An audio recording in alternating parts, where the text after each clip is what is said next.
Chapter 24. In his days Nebuchadnezzar king of Babylon came up, and Jehoiakim became his servant for 3 years.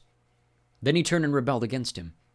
And the Lord sent against him bands of the Chaldeans, and bands of the Syrians, and bands of the Moabites, and bands of the Ammonites, and sent them against Judah to destroy it, according to the word of the Lord that he spoke by his servants the prophets. Surely this came upon Judah at the command of the Lord, to remove them out of his sight for the sins of Manasseh, according to all that he had done, and also for the innocent blood that he had shed. For he filled Jerusalem with innocent blood, and the Lord would not pardon.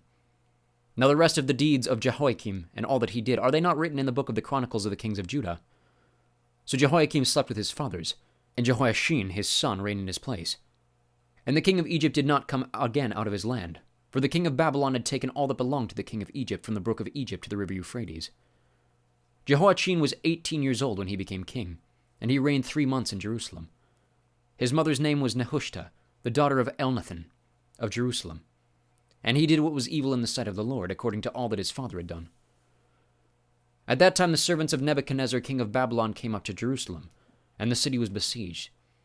And Nebuchadnezzar king of Babylon came to the city while his servants were besieging it.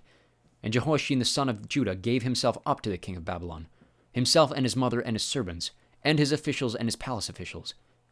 The king of Babylon took him prisoner in the 8th year of his reign, and carried off all the treasures of the house of the Lord, and the treasures of all the king's house, and cut in pieces all the vessels of gold in the temple of the Lord, which Solomon king of Israel had made, as the Lord had foretold. He carried away all Jerusalem, and all the officials, and all the mighty men of valor, 10,000 captives, and all the craftsmen and the smiths. None remained except the poorest people of the land. And he carried away Jehoiachin to Babylon.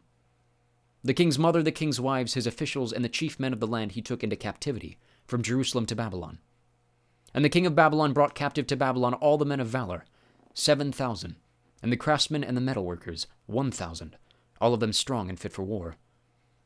And the king of Babylon made Mattaniah, Jehoiachin's uncle, king in his place, and changed his name to Zedekiah. Zedekiah was 21 years old when he became king, and he reigned 11 years in Jerusalem. His mother's name was Hamutal, the daughter of Jeremiah of Libnah. And he did what was evil in the sight of the Lord, according to all that Jehoiakim had done. For because of the anger of the Lord, it came to the point in Jerusalem and Judah that he cast them out from his presence. And Zedekiah rebelled against the king of Babylon.